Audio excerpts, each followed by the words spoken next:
What's going on, everybody? Today is May 9th. Welcome to the Bulletin Board Material. I'm your host, Ray Lebron. For those who don't know what the translation means, it's loosely translated into the bearded one. Thank you for joining me today. This is the inaugural Bulletin Board Material Podcast. I appreciate you listening if you are listening, and if you're not, I guess thank you. A few things I wanted to get into today. I really wanted to touch on the Lebron thing. Lebron coming to the Lakers. That's a hot topic in LA. I caught a lot of flack over the weekend from some parents at my daughter's soccer tournament. For some stuff that I said. And honestly, I didn't think any of it was outlandish, but apparently everybody was taking it as such. We'll get into that a little bit. We'll get into a little bit about the current NBA playoffs, see what my take is. I'll kind of let you guys know what I think. But obviously, who am I, right? Again, thank you for listening. If you are listening to me, if you want to keep up to date with anything that I'm doing, you can check me out on thebulletinboardmaterial.com. Thebulletinboardmaterial.com. I know it's a little long. Just bear with me, guys. A little bit about what I'm going to be doing on my podcast. I'm a local guy, local LA guy. A little bit about where my allegiance stands. Obviously, I'm a Laker fan. Big ups to Laker Nation. I'm a Cowboy fan. Yeah, go figure. And I'm a Seattle Mariner fan. Yeah, it got a little bit weirder. There's a story behind every single one of them. Real quick, Mariners. It was 1995. I happened to just kind of channel surf to the tie-breaking game between the Angels and the Mariners that season to see who would go into the playoffs. I just kind of happened to turn it to that channel at the end of the game. See Randy Johnson strike out. I forget who it was, but strike out whoever it was and point to the sky, and the fireworks in the Kingdom went off. And I was like, wow. This is baseball. I wasn't a baseball fan. My dad wasn't a big sports enthusiast throughout my life, so that's why my allegiance, kind of land where they land. It's just kind of a little bit of it kind of depends on where I was at the time, I guess you could say. Cowboys. It was I believe the '93 Super Bowl with the Bills. We went over to a family member's house, a cousin's house. They were having a barbecue. They had the game on. I'm sitting there, bright-eyed, just kind of watching. It was pretty amazing. They just shellacked the Buffalo Bills, and ever since then, I've just kind of been a Cowboy fan. Lakers, I don't think there's much to say about that. Been a Laker fan back to the Sedell 3, Corey Blunt, Eldon Campbell days. I'm not going to sit here and say I saw Showtime and whatnot, but that's kind of where my allegiance stands.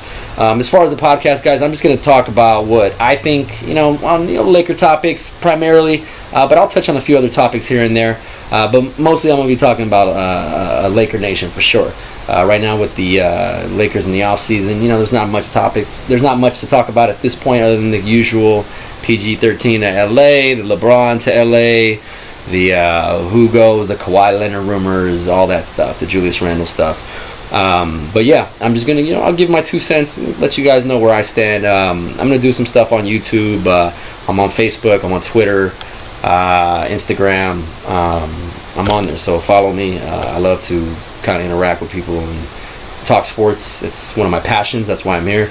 And hopefully, I can at least keep you guys a little entertained, Not Stephen Stephen A-ish. I guess that would be the correct way to say it. I'm not going to get all Stephen A-ish with everybody, but, I hope I can, at least give a different perspective, because I know a lot of Laker Nation sometimes we flip out, depending on what's going on in the world, but in the Laker world. But, I want to be that other side of the spectrum, I guess you could say. Let's get into it. What happened to me this weekend? I was at my daughter's tournament. She's 6. One of her first tournaments. We're out there. We've done the whole tournament thing. I have 3 kids, by the way. I have 3 kids. I got a 16, 15, and a 6-year-old. Married, happily married. I'm out here in Los Angeles. Like I said, I'm just big sports enthusiast. Kind of see, as far as sports go, I live it, eat it, breathe it. My wife is annoyed by it. But that's me, man. I've always been that. As long as you might as well call me ESPN, man, because I could sit there and watch ESPN back to back to a certain extent. Now that I'm a little bit older, and I see things a little bit differently, maybe not as much, but I kind of notice, everybody on if you watch ESPN, Fox, Bleacher Report, whatever the case is, everybody's just kind of sharing their opinion. They're not necessarily right, just sharing their opinion. They're willing to, so I figure why not me. But let's get into it. LeBron James, right? So where was I? I was at my daughter's soccer tournament this weekend. We're out there. We're shooting this and with some of the other dads and whatnot, and we start talking NBA playoffs, and the conversation leads to about what do I think about LeBron James coming to the Lakers, right? So what do I think about it? I personally, if I'm Rob Pelinka and Magic Johnson, I steer clear of that avenue. I don't want to go after LeBron James. Now, if LeBron James is coming to me and saying whatever the case is, that's a different scenario. But I don't think for what we need to do, we need LeBron James. I mean, we're building ourselves in the image of the Golden State Warriors. I think we're doing a great job. I mean, we got guys who can play, who can defend multiple positions. We run, we keep the tempo up. And we just got to add those other pieces. But I think LeBron James doesn't necessarily need to be one. Now, of course, if LeBron James comes to the Lakers, who's not going to take him? He's LeBron James, right? So I understand it if it happens. But the problem that I have with LeBron James coming to the Lakers is not necessarily LeBron James, but everything around him that it comes with. Like the 1+1 contract where he's going to hold us. He's going to hold us ransom. He's going to hold us ransom. That's what he does with the Cavaliers to make sure that they keep the team competitive. And it's smart. But we're the Lakers, and you don't need to do that. We're trying to be competitive every single year. So that's going to be an issue that I'm going to have. I mean, if I'm wrong, I'm wrong. But, I mean, I don't see him steering clear of that. He's been very successful with that. I mean, it makes complete sense for him to do it. But as far as the Lakers go, it doesn't make much sense. It doesn't make much sense at all. We're going to be held captive. Half of this roster is going to be flipped if LeBron James shows up. I like our core. I like going through the struggle. I like the journey. I like the story behind that pinnacle moment, that championship. It's not about just, hey, man, I got LeBron James. And, the KD thing was cool, but honestly, I wasn't all that impressed. I mean, yeah, you joined the Warriors. You're supposed to win a championship. You're supposed to. Yes. You have Steph Curry. You have Klay Thompson. Draymond Green, Iguodala. You got all these guys on that team, and they've been doing it before you even got there. Of course you're supposed to win it. But anyway, back to the LeBron thing. So we're at the park, and, I share my 2 cents. And keep in mind, I lead off with saying LeBron James is the best player in the world. He's the best player in the world, hands down. Nobody close, undisputably, right? But the fact that I don't want LeBron James seems to put me in the hater zone. I'm a hater. I'm a LeBron hater.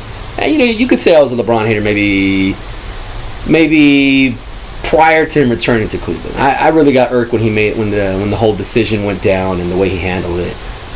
He always came off a little bit entitled to me, and to me that kind of just solidified it. But he does a lot of good. I mean, the guy is squeaky clean in an age where everybody's got cameras and everybody's recording everything you say, and everybody's trying to flip it into a narrative that suits themselves. So I understand why he controls the narrative, which is another thing that he does and comes with signing LeBron James. He controls the narrative. Him and his team control the narrative around anything that has to do with him, and that will include the Lakers. So everything will get spun in LeBron's favor. I mean, say what you want. I'm just giving my 2 cents, man. I've been watching LeBron his entire career, and I've kind of seen it. And I don't think that stuff all happens to be a coincidence wherever it goes. The undermining of coaches, that's another thing. I believe he's going to undermine Luke. If not, we're going to get rid of Luke if he's even around. That's if LeBron would want him, right? That's kind of the way it goes, and that's kind of what I don't want. I like the team atmosphere we're building, and I like the culture that Rob and Magic are creating. I like the additions we made this offseason. I like the draft pickups. I like the direction that we're heading in. And I just think LeBron just kind of restructures the whole thing, and I personally wouldn't want it, But yeah, he's the greatest. He for sure is the greatest currently. I don't know about the GOAT. I still don't have him as the GOAT. But he's up there, He's up there. But I can't do it just because I know he's controlled a a lot of the narrative in his career. And, you know, he stayed in the East and all that. And I don't think that's all a coincidence. You know, he's not stupid. He knows the more chances he has to get to the finals, the more opportunities he has to win another one. And even with the amount he's gotten, he only has 3. That's why I can't give it. I grew up in the Kobe era. I saw the tail end of Michael Jordan. These guys were competitive nuts. Just, I mean, I would like to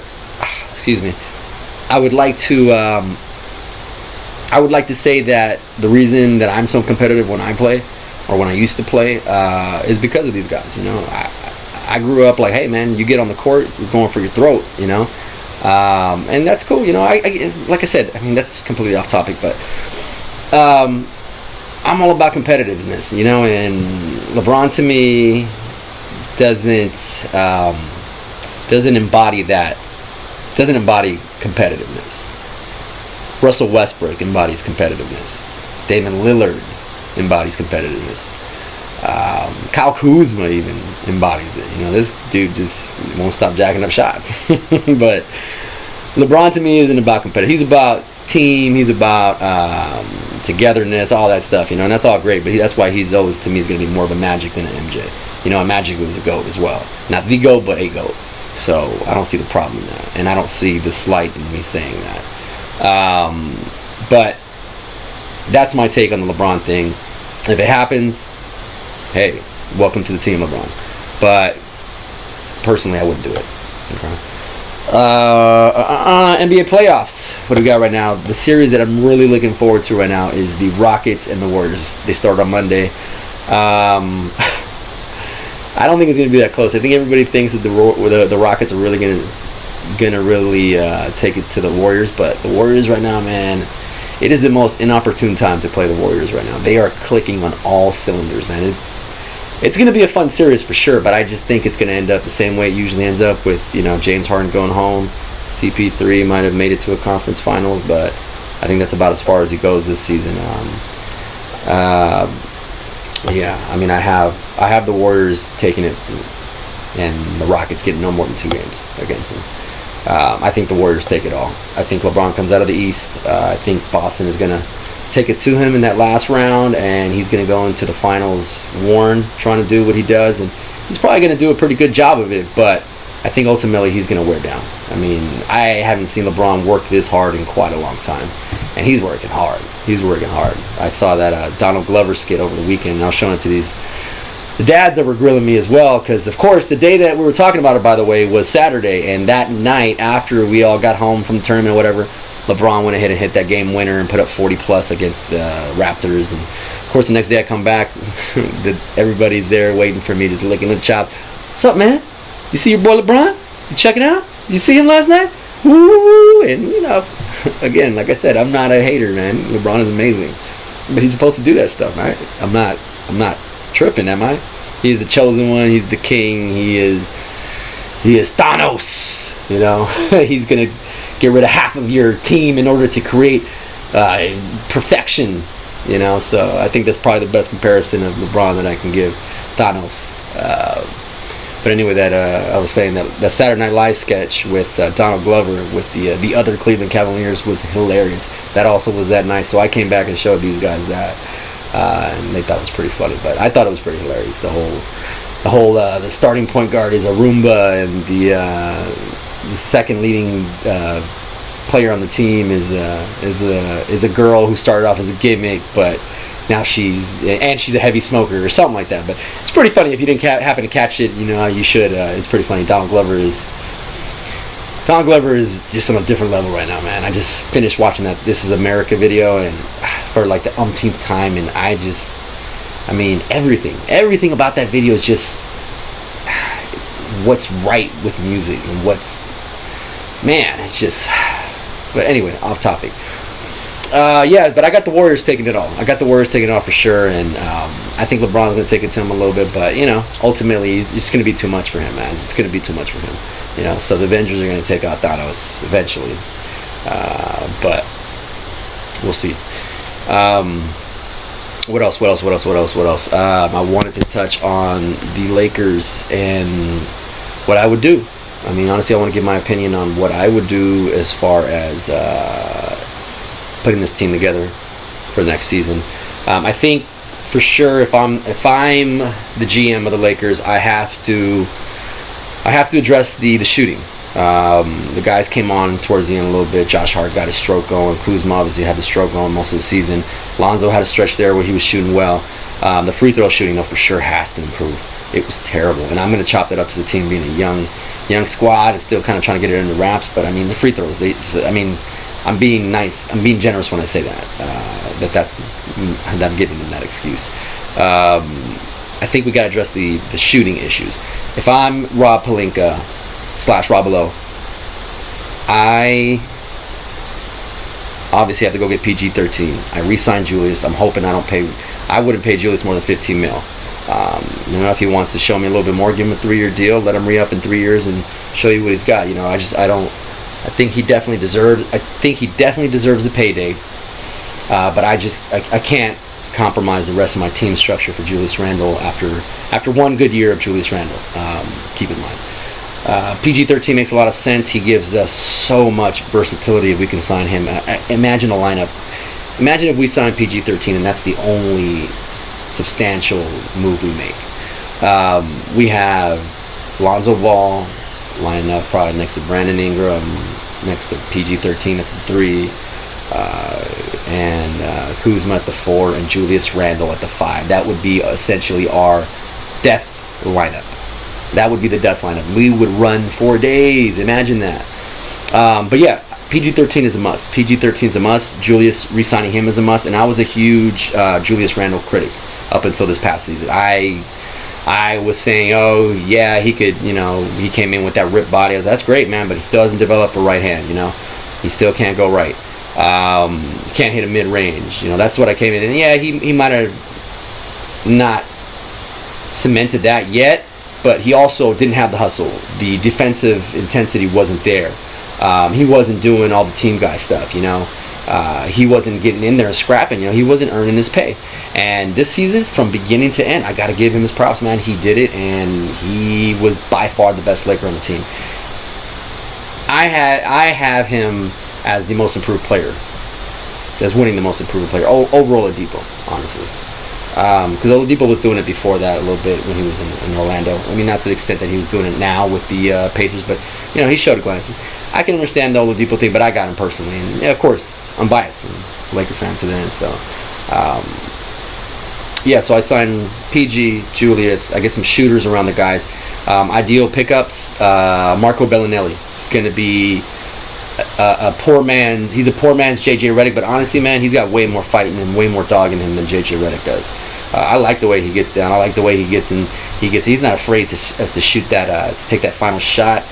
He's not afraid to scrap. He don't back down. I like Bellinelli, and I think in our system he would just thrive.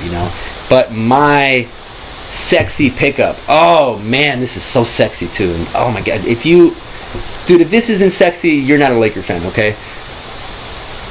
Trevor Ariza is a free agent. He's a free agent.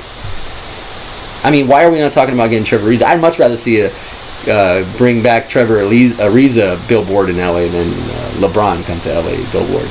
But Ariza, man, and he would be great. He would be our Iggy. He would be our Iguodala. He would play that role. He could come off the bench, play substantial minutes, 3-and-D type guy, leadership. He's been there. He's a winner.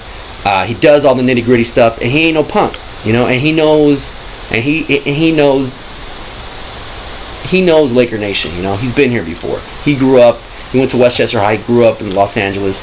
He knows what it means to be a Laker. I wouldn't be surprised, especially if the Rockets fizzle out once again. I think maybe he makes that change, man. I think he does. And say what you want, but I'm still hoping that we can bring back Trevor Ariza, Bellinelli, Julius Randle, bring back Brook Lopez. I like what he does. He gives us a completely different dimension. He's got the height. He can play a little bit of defense. He can hit that 3, and it doesn't hurt that he could drop 30 points on you every once in a while. We don't need him we don't need Brooklyn Nets Brook Lopez. We just need this version, Hopefully he comes back on a veteran's minimum, and we bring back maybe Channing Frye, gives us a little bit of versatility. I kind of like what he does. He's spot check. He's not going to be playing heavy minutes. And then we could fill out the lineup with whoever else. I really liked what was his name? came in towards the end of the season. Not the teacher, but Travis Ware. Travis Ware, I like what he does. I think he could help us out a lot as well. But also, my Ginobili 2.0, Alex Caruso. I wasn't able to find it. Of course, I'm Googling Laker point guards, and the only options that come up are Lonzo Ball, Isaiah Thomas, Tyler Ennis, and Gary Payton II. And why Gary Payton II and Ennis before Caruso? I don't know, whatever. But yeah, I like Caruso a lot. I think Caruso could be that backup point guard that we need. He doesn't have to be the point guard backing up Lonzo, but I think Ingram, Caruso, Josh Hart showed that he could handle the ball. PG handles the ball. I think we got some good stuff, man. I think we can. We're set up for success. I think we're set up for success, and I think we can make some moves like that. I think it's amazing, man. If you haven't had a chance to subscribe to my website, please do thebulletinboardmaterial.com, thebulletinboardmaterial.com. I'm carry some merch on there eventually. There's some shirts that I'm working on and whatnot, and I'll have my stuff up there. I'll have my podcast, links to all my important stuff. So if you want to watch and if you want to take a listen and you enjoy it, let me know. If you want to come on the show, you got something to say, let me know. You can tweet at me. I'm on Instagram, Facebook, YouTube. Get at me, man. I mean, if we're talking Lakers, man, you're talking my language. Kind of like that. I think I might have to coin that one. If you're talking Lakers, you're talking my language. But yes, thank you for listening. That's about all I got to say for today. I'm gonna try to push out a little bit more content for everybody. But hopefully we could pick up a little bit of steam. Let me know if you like this and you want to send it to somebody. I wouldn't hate you for that either. But yeah, man, Laker Nation, man, we got a bright future. Do not stress. Don't put your marbles all in the LeBron